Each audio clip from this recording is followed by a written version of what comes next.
Welcome, everyone. I'm Amanda Williams, and joining me is Jim Zobel. And we are both historians here at the MacArthur Memorial. And today we're going to do something a little different.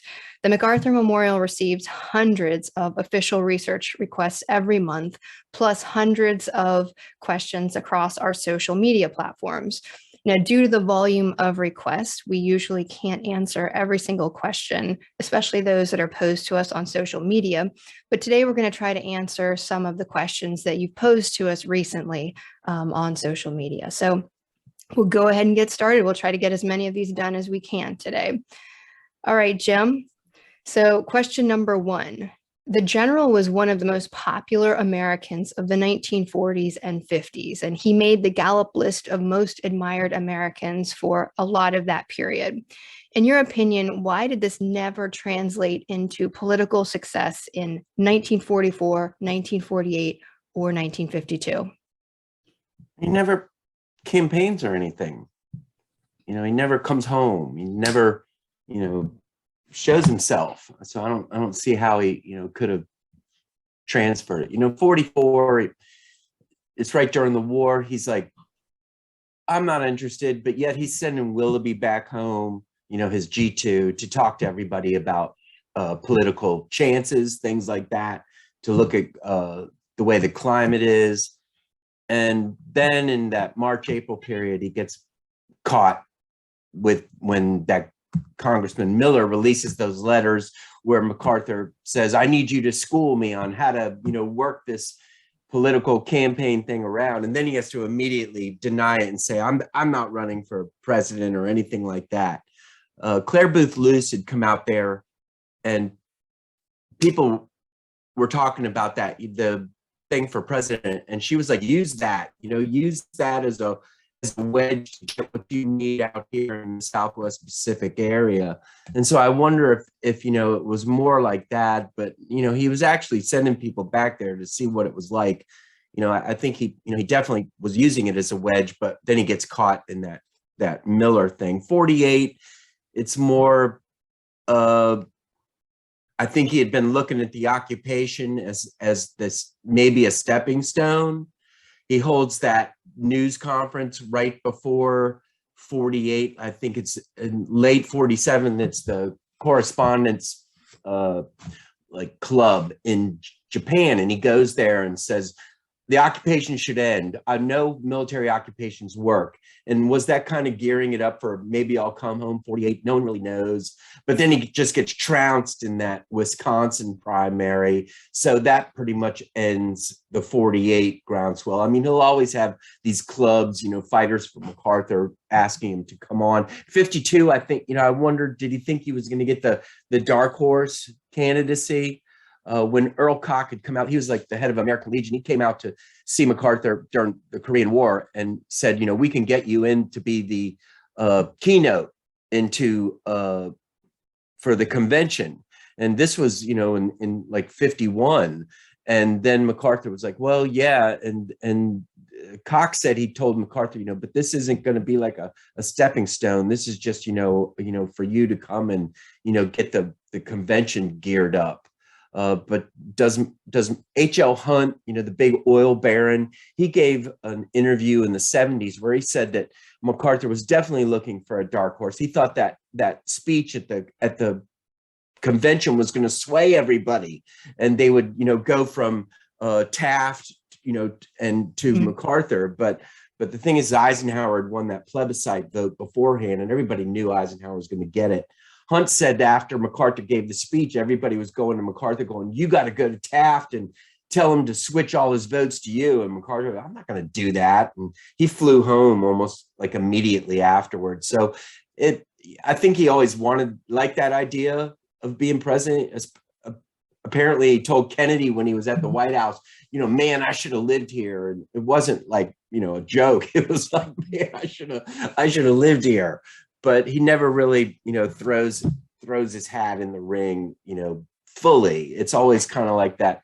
You put me in the chair and put the crown on my head and I'll be president, Yeah, I've heard people say that he almost wanted to be acclaimed president, not not actually do the work to Right. get there. And Right. he doesn't have like a machine behind him either. And I mean, you kind of need some sort of political Yeah. machine making And you it. wonder, would MacArthur go around with his hand out to people? You know, Hard to imagine. give me your money, you know. Whenever people ask about the president question, I think I always think I don't know that I would be interested in seeing a MacArthur presidency. I always think of MacArthur as Secretary of State, and that might have been a little more interesting, but well, in the we'll 50s, never know. In the 50s, they brought up like 55, 56, you know, for him to be like the ambassador to the Soviet Union. Right, or something like that. You know, yeah. And that would have been something incredible, you know, right. if something like that had happened. Well, good question. All right, next question. Why was MacArthur so repulsed by the president? And I think in this case, the gentleman means President Truman. I don't know if repulsed is the right word. Or it could be Roosevelt. You never know. Right. Well, I think he asked about Truman. So, yep. So well, why is there no love there? I was looking at it in the sense of MacArthur, you know, the only guy that could play MacArthur was really Roosevelt, you know, and he could push a button and MacArthur would stand up and salute. And that's because I think MacArthur knows him to be the genius that he was. But he also said of Roosevelt, this guy's a complete liar. He would never tell the truth if a lie would suffice. And then you got to wonder, you know, because then Truman comes in, you know, he's relatively unknown. He's from this political, you know, machine, the Pendergrass machine in Missouri, which is, you know, looked at as kind of corrupt. He's a salesman, you know, and MacArthur's got to be looking at him like, man, you know, who is this? And he plays him right from the beginning, because almost as soon as Truman comes in, he's like, we want you to come home. We want you to speak, you know, to Congress. And MacArthur's like, I'm too busy. I'm out here in Japan. You know, I can't leave my post right now. And so and Truman doesn't order him home. And so that kind of, you know, is MacArthur measuring how much he can get away, you know, with Truman. Then, you know, it comes down to, I don't think MacArthur ever realized how shrewd a player Truman was until after Truman fired him, you know, because you see those comments MacArthur makes afterward, you know, that he had a lot of guts, you know, to do that. And he was more like a fullback than anything else, you know, when he bucked me out of Korea. And, but Truman kept going after him, you know, throughout the years. And 55 goes after him, 60 goes after him. And MacArthur's always, you know, coming out and responding to all these, you know, continued it. And Truman could really never let it go, you know, that had happened. And MacArthur definitely couldn't let it go either. But I think it all comes from that beginning point. And then MacArthur just sees the wishy, you know, in his mind, the wishy-washy waffling of, you know, war aims in the Korean War. Because it, you know, it's so one thing at the beginning, changes in the middle, changes back, you know, for a third time, you know, when the Chinese come in. And I think MacArthur's just like, you know, you gotta have some resolve. So and that's in his mind, you know. Yeah, I think you're right, though. I think he never truly gets the measure of Truman until after. Well, they don't know each other. You know, that only time they ever met was there at Wake Island. Both their staffs are basically saying, you know, that guy's a jerk, you know, and you're the greatest, and that guy's a jerk, you know. Yeah. So it never works out. Now, I think Bunker and Sverdrup, you know, MacArthur's engineer, they tried to get a rapprochement afterward, but you know, they kept having those attacks and they kept going at each other as the time kept passing. So it never happened. All right, next question. So there's much written about MacArthur's actions in World War I, but not much is known regarding his earlier actions, such as Veracruz in 1914. Why is that? Well, even World War I, there's not a lot written. You know, I mean, we know certain instances, but as far as what made MacArthur, not really, because all these other people say of all these things they see, but MacArthur writes very little about, you know, exploits in World War I. The Veracruz thing is just insane. And I agree with this guy. You know, why isn't that more known? That's a movie in itself. You know, would it, look as jingoistic, as far as the Americans moving around through Mexico. But as far as bravery and complete bold action and just saying, whatever happens, I'm going to make this happen. And it's pretty incredible. And the only real story we have, though, is MacArthur's report of it. Constant Cordier, who was the provost marshal there, and William Ball, who was down there, they both corroborated that this actually did happen. But they didn't write any big report because it was just MacArthur on this trip 40 miles behind the lines to find these locomotives. It's pure insanity. The story that is told, and I think it's probably not as well known because people that aren't really interested in MacArthur, they don't know it, or people that read about World War II, they don't know about his earlier career. But I think Veracruz just comes from his father and from Frederick Funston, who's there in Veracruz, these people who were known for bold action to make decisive results. And I think that MacArthur just was wanting to do that, a bold, incredible action for a decisive result. And it occurred the way he wanted it to. And I almost wonder if we didn't have that loss of so many of his personal papers and stuff in World War II, stuff that probably would have related to that time in his life. I wonder if we wouldn't even know a little bit more about it today. Yeah. Jules Archer wrote a good article in the early 60s in that one of those old men's magazines like True Stories. And he wrote MacArthur, this is my story. And MacArthur wrote back to him, it's been so long, but you basically have the gist of it, but he doesn't, because in this story, Archer names like the Mexicans that go with MacArthur. And so you got to wonder if MacArthur read this and, how did Archer find out all these names and everything? So it's still something that is not a lot is really known about, or can be corroborated by anybody that's alive or anybody that back then. But I agree with you. Who knows what people were writing to him in those letters, all those years. All right, next question. Please talk about the decision that Truman made in the summer of 1945 to put MacArthur in charge of the occupation of Japan, and then later as the commander in the Korean War of the UN forces. Man on the scene, I guess.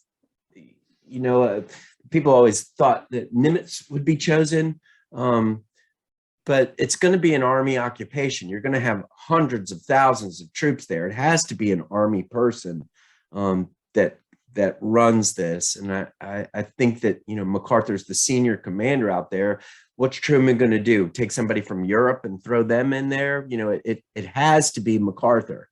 Supposedly Sverdrup, again, that engineer, is from Missouri and knew Truman, was there at the White House before Truman makes the pick. And he convinces Truman that he won't have a problem with MacArthur, that MacArthur's the perfect man for this. Of course, Truman, he was the perfect man for it, but Truman does have a lot of problems with him.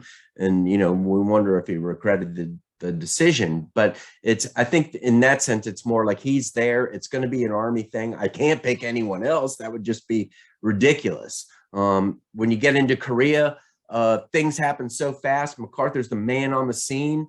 He's the top military mind, that America has. It still goes back to what George Marshall said in 41. This guy knows more about Asia than any other military commander. And so it just, when Korea happens like overnight, it just kind of devolves on him. And within, a month or so, you've got Incheon, and everybody had been saying he was, wrong about this. And then everybody has to eat crow because of that. So it's kind of just that, he's the closest guy. He's the man on the scene. They all worry about him the whole time. And then it just, when it comes to China, that's when they finally, get the impetus to get rid of him. Do you think some of his selection as that UN commander, though, stems from the fact that this is the UN's first military action? You've got all these different nations that will be involved in this command, and maybe he's such a so big in terms of reputation that everyone can kind of agree on him. You know, like this alliance, he can kind of tamp down on this alliance and give it kind of a sense of legitimacy that it might struggle to have otherwise. I think so. I think most definitely that maybe is probably the clear cut, reason for it is Right. because he, no matter what people think of him now, back then it was, he was everything. Right. As far as military goes, as far as the mind goes, and even people that couldn't, stand him knew it. They knew his mind was just off the charts. They like I said, they probably couldn't deal with it, but it wasn't. I don't think there was any question that if this thing needs legitimacy, he's got to be, at the top of the rung here. Can you share your favorite story that Douglas MacArthur might have shared at some point about his father, Arthur MacArthur? The only one I really know is of him conveying to other people is the Civil War stuff, the Missionary Ridge, carrying the flag. People talk about it, him using that a lot, in the sense of, if we make this decision, I see that flag going down. I know they used that in that movie of MacArthur, but there's actual instances of him saying things like that. And so I think everything that MacArthur does is influenced by his father. I mean, all the way through, even into the occupation, people have that reminiscence of him leaning back in his chair and looking up and going, how am I doing, Dad? So it's all, I think, stems from his father's, career, his father's myth and reality, of ultimate bravery, of, compassion for the soldier, for, just his whole military mindset. I think that MacArthur is just trying to emulate his father, throughout. So, he probably, and people said it at West Point, he spoke of the Civil War like he was there, like he knew everything. Mm-hmm. You wanted to know something, MacArthur had it all memorized from every movement of every type of, troop, especially at Gettysburg. He was like, Patton, you go on a tour and, I'll take over this tour now. And so Yeah. I think a lot of that all comes from the father as well, I think in his autobiography too, it always strikes me that when he talks about his father's career and early life, it's very similar to the way he talks about himself. Like it's a little self-deprecating at times, but the heroism and the duty honor country always kind of bleeds through. He'll talk about his dad, people maybe not having a lot of respect for him at the very start of his military career because he's small at that point. He's tripping over a sword, but then he lays out, look at these incredible things he did. And I think he does that to himself sometimes too, like, oh, look at these romantic moments in my youth or these silly things that I did, but then look how incredible I turned out. So, I mean, I think he very much sees himself as kind of his father's legacy and kind of part two of that MacArthur. Well, I think he as part two of that legacy, he did really well himself. Right. I mean, gosh, to have, father and son excel like that so much is pretty intimidating. Mm. All right. Next question. The Philippines and Japan were defining periods in General MacArthur's career. How does history think the general would have been treated by the Japanese if he did not escape from the Philippines? And who else might have led the Allied effort in his place after that? Well, they were saying they were going to hang him. I mean, they were broadcasting that on the radio, right in Imperial Plaza. Would MacArthur have surrendered? I don't think so. We've talked about that. the guy grows up right next to the Alamo.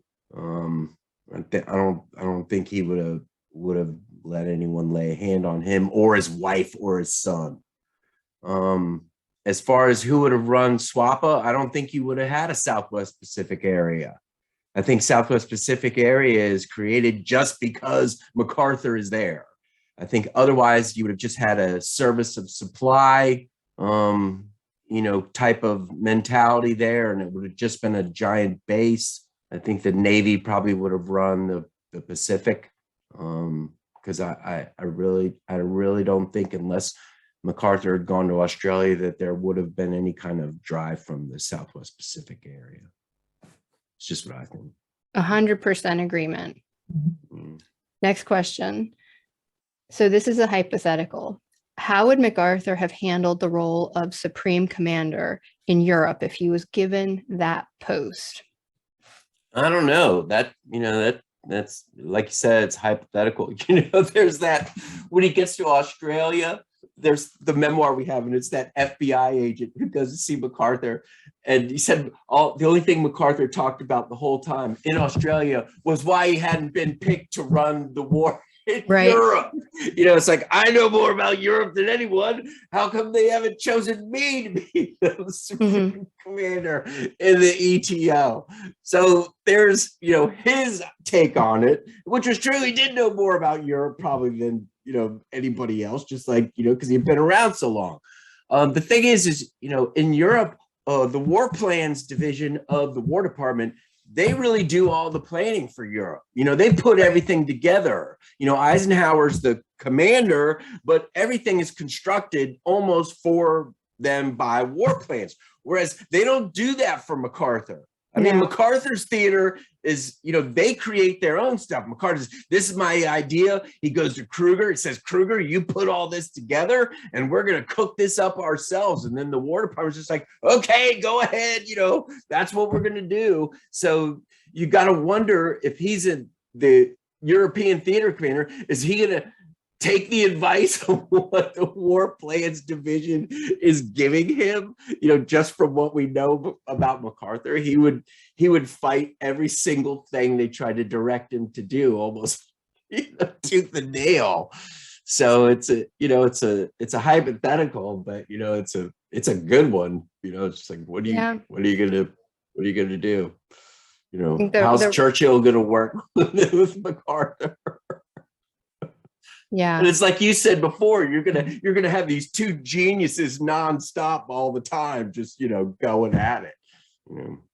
Yeah, I think that the right people were in the right places in terms of Eisenhower and MacArthur. But it's interesting. I mean, I think the strategy of the war might have been a little different, probably because he would have been pushing back and trying to do what he did in the Southwest Pacific area, which is use his vision to move forward, not put somebody else's plans into place. But yeah, and he thought the Africa invasion was useless. So I mean, you gotta. Well, and it seems like he wasn't a fan of what happened at Normandy either. Yeah. But anyways, well, nothing else you could do there. No. Okay, next question. So let's see. During the first half of the 20th century, the eventual first president of South Korea, Syngman Rhee, was in the United States getting educated, lobbying congressmen, and giving speeches across the United States for the independence of Korea. Rhee is part of the reason why the United States decided to occupy part of the Korean peninsula. Was Douglas MacArthur aware of Rhee before 1945? Almost as soon as the surrender starts gearing up, you see the telegrams from Rhee starting to come into MacArthur. But those first ones, he has an introduction from somebody else. So I don't know if MacArthur knows much about him. I don't think he does, just because that introduction comes. And then Rhee is out in the Pacific all of a sudden. And, there's a lot of floating around of more telegrams to MacArthur about what's going on, what's being done, that he's constantly sending to MacArthur. About, that being the reason for going in, I think it was more the Soviets were going to take all of Korea unless they did something, going in there. They'd always said that they would would work it, but they were more worried, I think, at that point about the Soviets going all the way down to Busan and then having all of Korea. And that's why they throw the 24th Corps in so fast. But to answer the question specifically, no, I don't think MacArthur knows much about Rhee before the end of World War II, just because of the way those early telegrams are worded.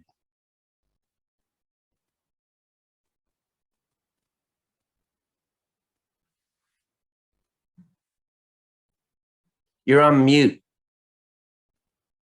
Oops. All right. Next question. This one deals with the Korean War in China. And what would have been, okay, so China is involved in the Korean War.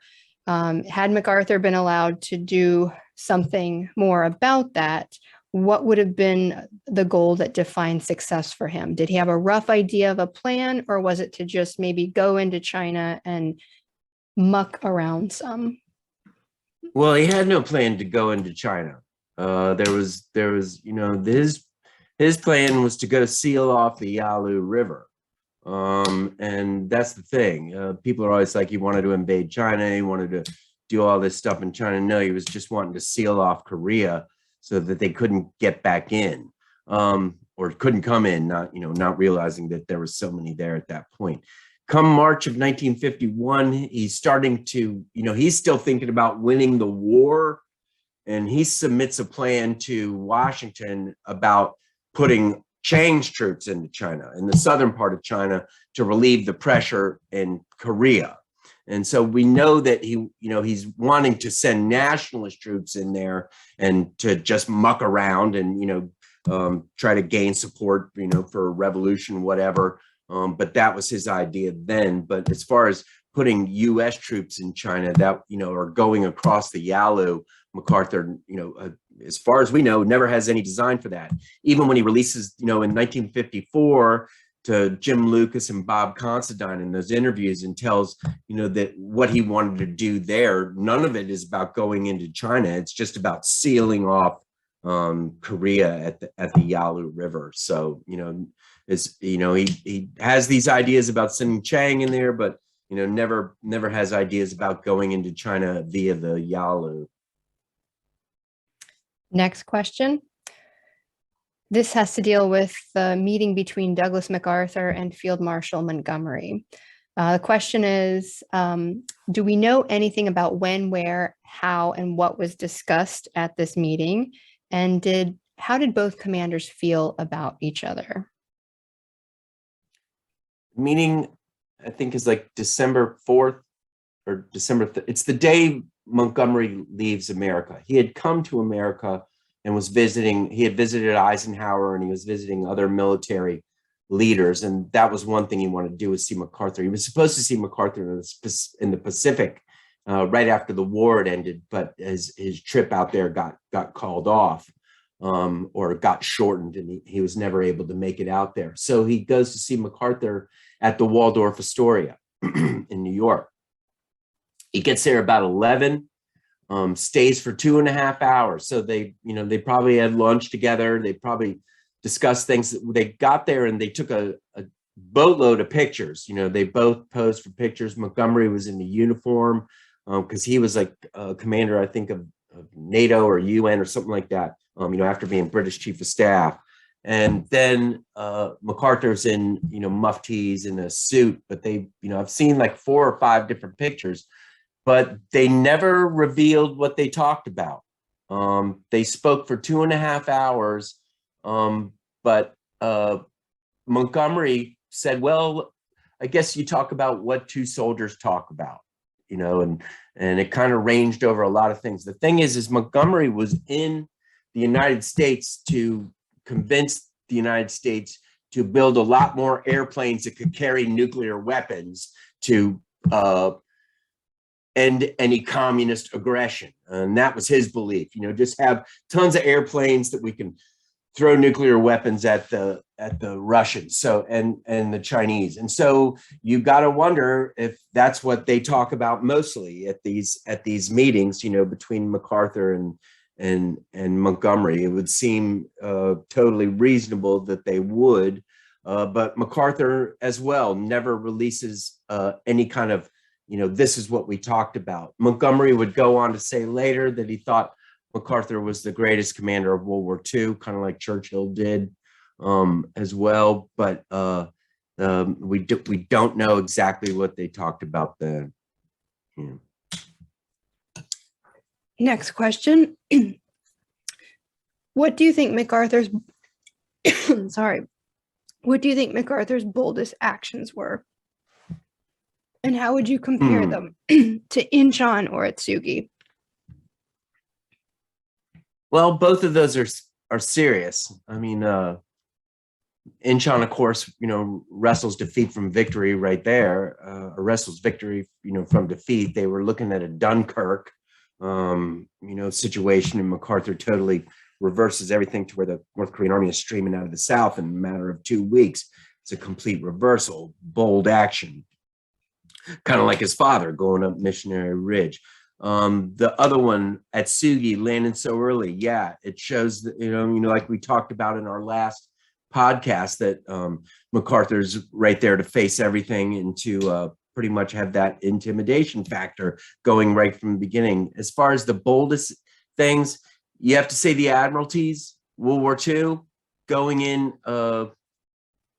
unplanned, basically. You were supposed to have this invasion of the Admiralty Islands in April of 1944. They rush it 2 months up. They go in with only 1,000 troopers, not the entire 1st Cavalry Division. And MacArthur goes ashore with them. This totally flips the timetable in the Southwest Pacific area. It allows them to make the 500-mile leap into Hollandia. It totally advances the timetable of the war. It allows him to, the JCS then gives him the impetus to go back to the Philippines. I don't think you can overlook the Admiralties as probably being one of the boldest moves that they ever make as far as what MacArthur does. And so I would say that one ranks probably up there with more than any of them. In World War I, it's all personal boldness. MacArthur is his father. He's out there in the front all the time. Menaher, his chief, says he's the bloodiest officer in the army. Like we were talking about in World War I, General Gouraud, the French general, who's, one of the greats of World War I, said that MacArthur was the bravest, best officer he had ever served with. But we have no idea what Gouraud saw. And that's what goes back to that earlier question about what MacArthur actually did in World War I, because he doesn't write about it, are all events from World War I overtaken by World War II. But I would say that's personal bold action rather than like strategic bold action. But I would say that the Admiralties and Inchon, and Leyte Gulf, going right in the middle of the Philippines, the heart of the Japanese, power at that time. It's all bold. War is a room you go into with a plan, and then they turn out the lights, and being able to foresee all those factors that can make it go wrong is a genius, and it's preparation and it's everything else, and it lessens the boldness of it, but it doesn't take away from it. So I'd say, for that question of, what's the most, but just read more books about MacArthur. You'll be amazed every time you read new things. Agreed. On your website, it's stated the MacArthur Memorial Archives and Library is a repository for the papers of General MacArthur and 18 of his subordinate generals. Can you list the names of these generals, please? There's Willoughby, Eastwood, Whitney, Aiken, General Beebe, that was MacArthur's chief staff, after he left Corregidor, Grunert, Chamberlain, his G3, Kenny is air chief. We have his, diaries. Stratemeyer is air chief in Korea. We have all his diaries. Eichelberger, 8th Army commander. Sutherland is chief of staff. Have those. That's 12. Marquette, Marshall, Rupert Starr. That's 15. Allman from 10th Corps, Korean War. Auchincloss from Signal Corps, World War II, codebreaker. Bonner Fellers, George Rhee, he's an engineer out there, and Brigadier General Nielsen, he's another engineer out there, and General Coulter. I think that's 19 or 20 right there. 21.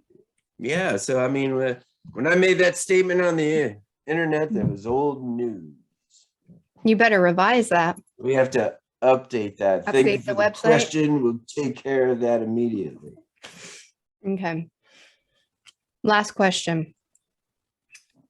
Were there any world leaders, presidents, prime ministers, ambassadors of the Far East who came to visit the general in the 1950s? And I think this must mean when he's in New York. Yeah, lots of them. Yeah. Japanese send people over there. They award him, the Order of the Rising Sun. They come over there and pin that on him. You've got South Korean dignitaries coming there all the time, all the way through even when Park becomes the leader in the early 60s. Garcia, the president of the Philippines, comes to see him. Korean, all these Philippine presidents. Shigemitsu, the Japanese minister, comes to see him in 54. Yoshida comes to see him. So yeah, he's and that's the thing. He's kind of like that guy in the ivory tower that everybody's coming to see, coming to talk to. Akihito, who will become emperor of Japan, comes to see him there. Jackie Kennedy comes to the Waldorf after her husband is killed. So yeah, a lot of these people all end up coming to visit MacArthur throughout the 50s and even into the 1960s. All right. Well, thank you everyone for joining us. Keep sending your questions. We'll try to do another one of these in the future. That's all of them? That's all of them. That's all that I counted for today. That were submitted at least by yesterday. But you can always send questions to the memorial at MacArthurMemorial@norfolk.gov, or you can go to our website, MacArthurMemorial.org, and you can submit a request to the archivist. So keep sending them in, and we will hopefully be able to join you again soon.